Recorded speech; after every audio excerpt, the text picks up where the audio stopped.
এখন সম্প্রচারিত হবে রেডিও তেহরান থেকে আজকের সর্বশেষ বিশ্ব সংবাদ।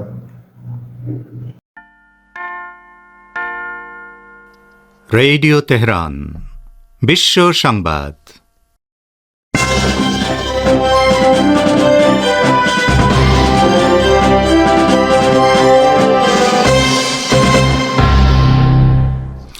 সংবাদ শিরোনাম।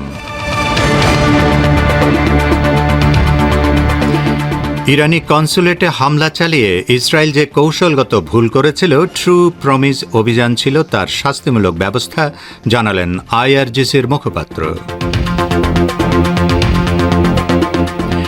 ইসরায়েলি হামলায় এক পণবন্দীর মৃত্যুর খবর দিল হামাস। আন্তর্জাতিক আদালত গাজায় যুদ্ধবিরতির নির্দেশ দিতে পারে বলে হিব্রু গণমাধ্যমের জল্পনা।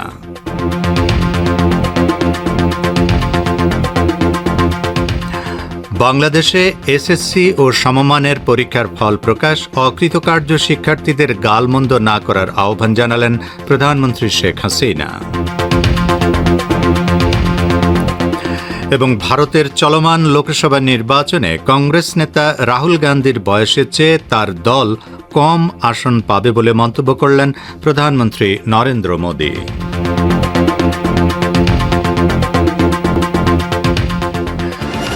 আসসালামু আলাইকুম শ্রোতা বন্ধুরা, গুরুত্বপূর্ণ সংবাদ শিরোনাম শুনলেন এতক্ষণ। এবারে বিস্তারিত বিশ্ব সংবাদে আপনাদের আমন্ত্রণ জানাচ্ছি আমি নাসির মাহমুদ।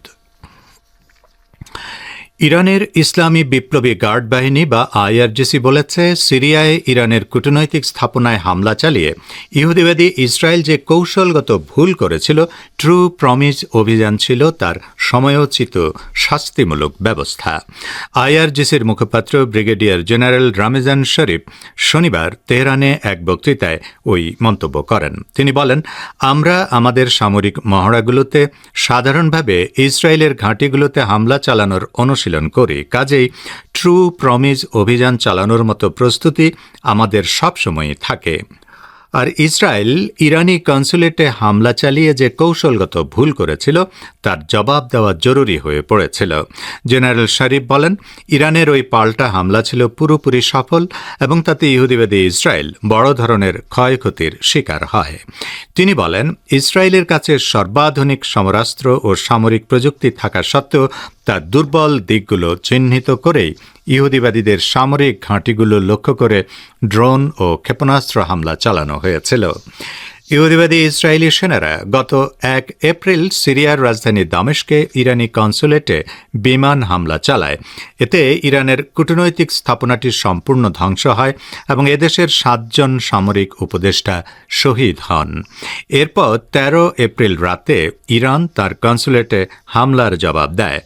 ইসরায়েলের কয়েকটি সামরিক ঘাঁটি লক্ষ্য করে তেহরান 3 শতাধিক ক্ষেপণাস্ত্র ও ড্রোন নিক্ষেপ করে, যার ফলে ওইসব ঘাঁটির ক্ষয়ক্ষতি হয়। তবে সেই ক্ষয়ক্ষতির বিবরণ প্রকাশ করেনি তেল আবিব।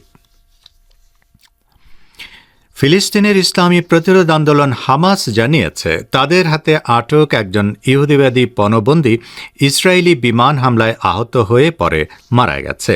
হামাসের সামরিক বাহিনী ইজ্জাদ্দিন আল কাসসাম ব্রিগেড শনিবার এক ঘোষণায় এই তথ্য জানিয়েছে।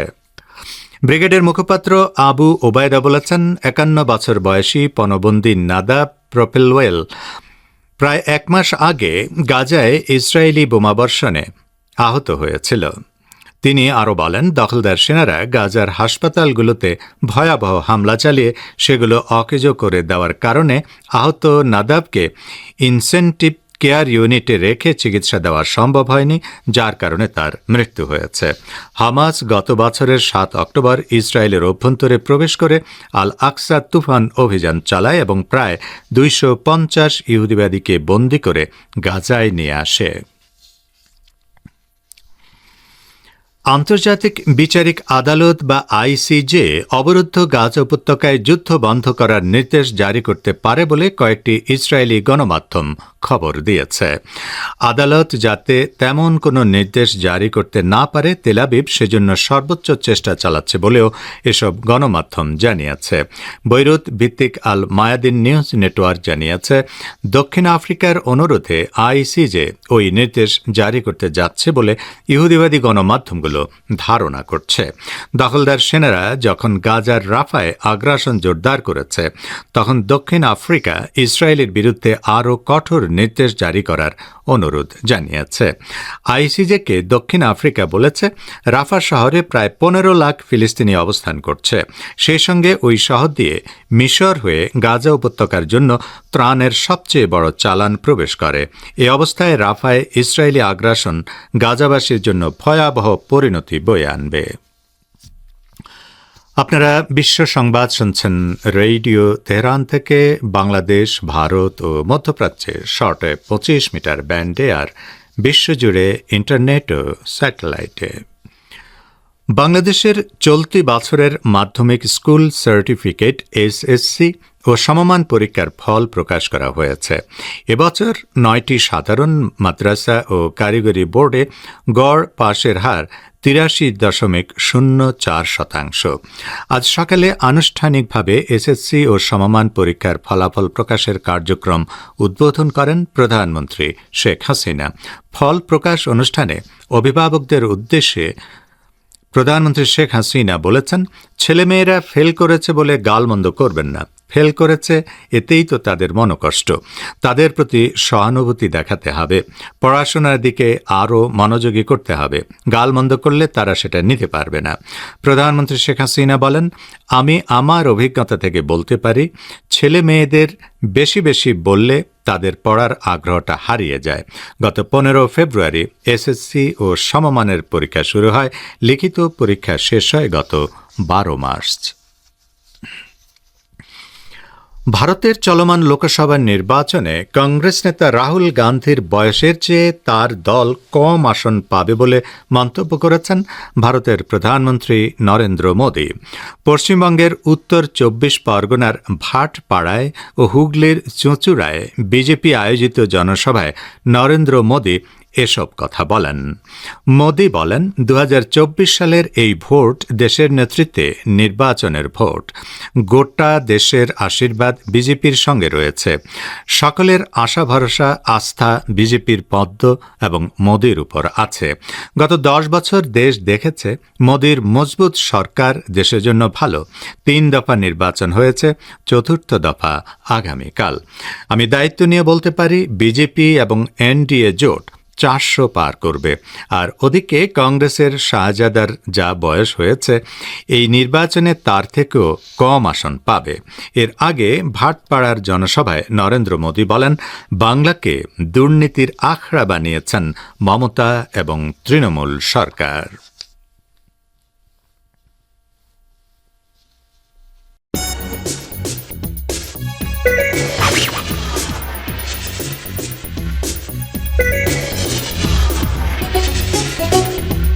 রেডিও তেহরান, খবরের সঙ্গে 24 ঘন্টা। ভিজিট করুন আমাদের ওয়েবসাইট parstoday.ir/dn।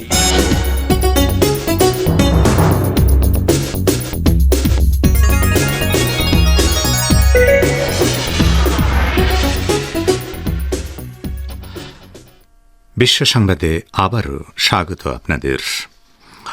অবরুদ্ধ গাজা উপত্যকায় অবিলম্বে যুদ্ধবিরতি প্রতিষ্ঠা করার আহ্বান পুনর্ব্যক্ত করেছেন জাতিসংঘ মহাসচিব অ্যান্টোনিও গুতেরেস। তিনি এই উপত্যকার উপর ইহুদিবাদী ইসরায়েলের ভয়াবহ গণহত্যা বন্ধ করার আহ্বান জানিয়েছেন।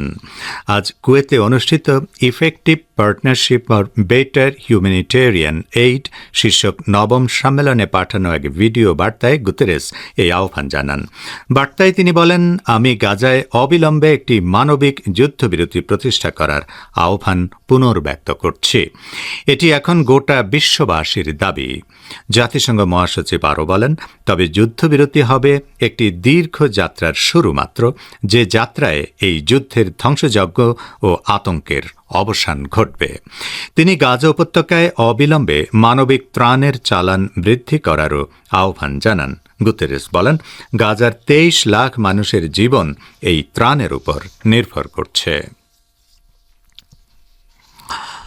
অবরুদ্ধ গাজা উপত্যকার সর্বদক্ষিণের শহর রাফা থেকে বেসামরিক ফিলিস্তিনিদেরকে জোর করে তাড়িয়ে বেড়ানোর তীব্র নিন্দা জানিয়েছেন ইউরোপীয় ইউনিয়নের পররাষ্ট্র নীতি বিষয়ক প্রধান কর্মকর্তা জোসেফ বোরেল। তিনি বলেন, রাফার বেসামরিক নাগরিকদের তাড়িয়ে অনিরাপদ অঞ্চলে তাড়িয়ে নিয়ে যাওয়া সম্পূর্ণ অসহনীয়। আন্তর্জাতিক আইন অনুযায়ী বেসামরিক নাগরিকদের নিরাপত্তা দিতে ইসরায়েল বাধ্য। জোসেফ বোরেল আজ নিজের অফিসিয়াল এক্স পেজে দেওয়া এক পোস্টে ওই মন্তব্য করেন। ইহুদিবাদী ইসরায়েল গত বছরের ৭ অক্টোবর থেকে গাজা উপত্যকায় ভয়াবহ গণহত্যা শুরু করে।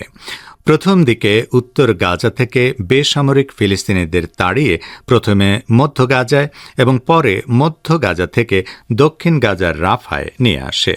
এখন দখলদার সেনারা রাফায় স্থল আগ্রাসন চালানোর নামে সেখান থেকে আগে তাড়িয়ে আনা ফিলিস্তিনিদেরকে আবারও উত্তরের দিকে নিয়ে যাচ্ছে। ইরানের হাতে আটক পর্তুগালের পতাকাবাহী বাণিজ্যিক জাহাজ এমএসসি অ্যারিসের আরও 7 ক্রুকে মুক্তি দিয়েছে তেহরান। গত এপ্রিল মাসের মাঝামাঝি সময়ে ইরানের পানি সীমায় বেআইনিভাবে ঢুকে পড়ার কারণে জাহাজটি আটক করা হয়েছিল। ইরানের সড়ক ও নগর উন্নয়ন মন্ত্রণালয় শনিবার জানায়, দেশের পররাষ্ট্র মন্ত্রণালয়ের কূটনৈতিক প্রচেষ্টার অংশ হিসেবে এসব ক্রুকে মুক্তি দেওয়া হয়েছে। মুক্তিপ্রাপ্ত 7 নাবিকের 5 জন ভারতীয়, 1 জন এস্তোনিয়া ও অপরজন ফিলিপাইনের নাগরিক। এসব নাবিক দক্ষিণ ইরানের বন্দর আব্বাস বন্দরে নোঙ্গর করা জাহাজ এমএসসি অ্যারিস ত্যাগ করে শনিবার নিজ নিজ দেশের উদ্দেশ্যে রওনা হয়ে গেছেন। এর আগে চলতি মাসের গোড়ার দিকে জাহাজটির একমাত্র নারী নাবিককে মুক্তি দেওয়া হয়। জাহাজের অবশিষ্ট 17 নাবিক এখনও আটক জাহাজটিতে অবস্থান করছেন। তো শ্রোতা বন্ধুরা, খবর শেষ করার আগে গুরুত্বপূর্ণ সংবাদগুলো আরেকবার শিরোনাম জানিয়ে দিচ্ছি। ইরানি কনসুলেটে হামলা চালিয়ে ইসরায়েল যে কৌশলগত ভুল করেছিল, ট্রু প্রমিস অভিযান ছিল তার শাস্তিমূলক ব্যবস্থা, জানালেন আইআরজিসির মুখপাত্র। ইসরায়েলি হামলায় এক পণবন্দীর মৃত্যুর খবর দিল হামাস। আন্তর্জাতিক আদালত গাজায় যুদ্ধবিরতির নির্দেশ দিতে পারে বলে হিব্রু গণমাধ্যমের জল্পনা। বাংলাদেশে এসএসসি ও সমমানের পরীক্ষার ফল প্রকাশ, অকৃতকার্য শিক্ষার্থীদের গালমন্দ না করার আহ্বান জানালেন প্রধানমন্ত্রী শেখ হাসিনা। এবং ভারতের চলমান লোকসভা নির্বাচনে কংগ্রেস নেতা রাহুল গান্ধীর বয়সের চেয়ে তার দল কম আসন পাবে বলে মন্তব্য করলেন প্রধানমন্ত্রী নরেন্দ্র মোদী। তো শ্রোতা বন্ধুরা, আমাদের নিউজ ডেস্কে এই ছিল এখনকার মতো সর্বশেষ বিশ্ব সংবাদ। সঙ্গে থাকার জন্য আপনাদের অনেক অনেক ধন্যবাদ।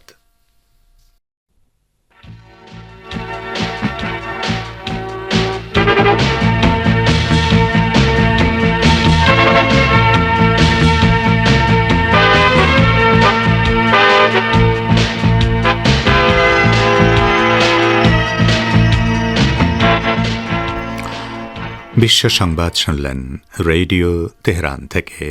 আপনারা এই অনুষ্ঠান শুনছেন বাংলাদেশ, ভারত ও মধ্যপ্রাচ্যের শর্টওয়েভ 25 মিটার ব্যান্ডে আর বিশ্বজুড়ে ইন্টারনেট ও স্যাটেলাইটে। এবারে আমন্ত্রণ জানাচ্ছি সংবাদ ভাষ্যের অনুষ্ঠান দৃষ্টিপাতে।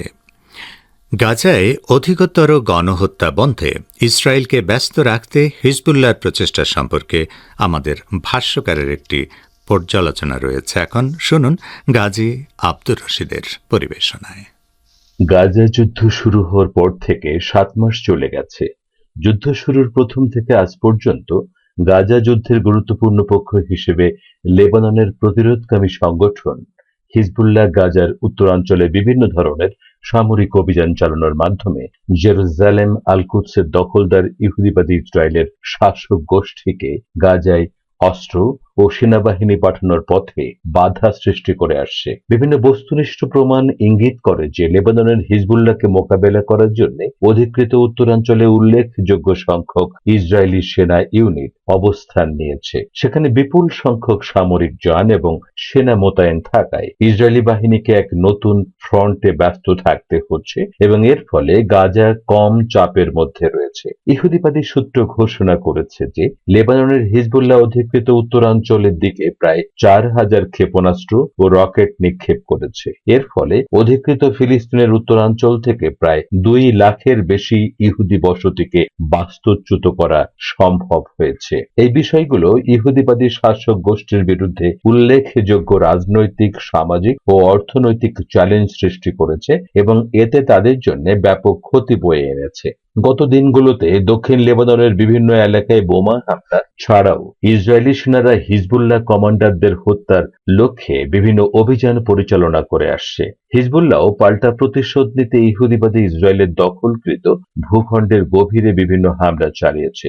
অধিকৃত ফিলিস্তিনের উত্তরাঞ্চলে লেবাননের হিজবুল্লাহর হামলা বন্ধ করার জন্য ইসরায়েল প্রায় সবকিছুই করেছে, কিন্তু তার সমস্ত প্রচেষ্টা ও কর্মকাণ্ড ব্যর্থ হয়েছে। এ প্রসঙ্গে অধিকৃত জেরুজালেম শাসক গোষ্ঠীর সাবেক প্রধানমন্ত্রী এহুদ ওলমার্ট জোর দিয়ে বলেছিলেন, উত্তরাঞ্চলে ইসরায়েলের সমস্ত প্রচেষ্টা এবং উদ্যোগ ব্যর্থ হয়েছে এবং এটি হিজবুল্লাহ যে তেল আবিবের উপর তার কাঙ্ক্ষিত এজেন্ডা চাপিয়ে দিয়েছে।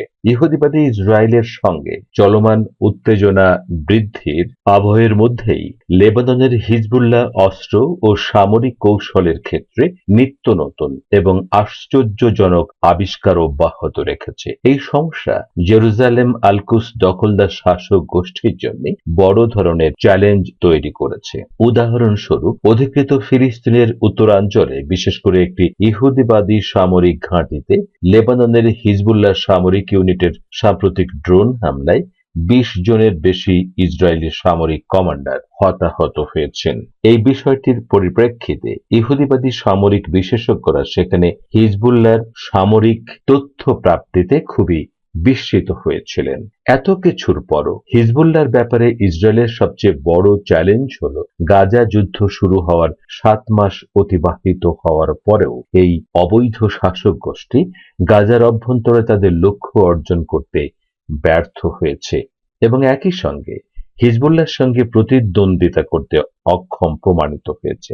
ইহুদিবাদী শাসক গোষ্ঠী উত্তরাঞ্চলে বসবাসকারী হাজার হাজার ইহুদিবাদীদের জন্য কিছুই করতে পারেনি, যারা হিজবুল্লাহর হামলার ভয়ে ঘর বাড়ি ছেড়ে পালিয়েছে। এটাকে অবৈধ ইহুদিবাদী শাসনের জন্য খুবই খারাপ পরাজয় হিসেবে দেখা হচ্ছে। এই সমস্যার মূল কারণ হলো লেবাননের হিজবুল্লাহর ক্ষেপণাস্ত্র ও অস্ত্র ভাণ্ডারে 1.5 লাখেরও বেশি ক্ষেপণাস্ত্র এবং বিভিন্ন শ্রেণীর ড্রোন রয়েছে। হিজবুল্লাহর কাছে রয়েছে বিশেষ প্রশিক্ষিত কমান্ডো বাহিনী। বিগত বছরগুলোতে হিজবুল্লাহ সাঁজোয়া এবং বিমান প্রতিরক্ষা ইউনিট গঠন করতে সক্ষম হয়েছে। এই সমস্ত সমীকরণ লেবাননের বিরুদ্ধে ইসরায়েলের কোনো ধরনের হঠকারিতা বা দুঃসাহসিক অভিযানের ক্ষেত্রে এই সরকারের জন্য হতাশাজনক পরিস্থিতিই কেবল বয়ে আনতে। এতক্ষণ যারা আমাদের সংবাদটি শুনলেন, সবাইকে অসংখ্য ধন্যবাদ।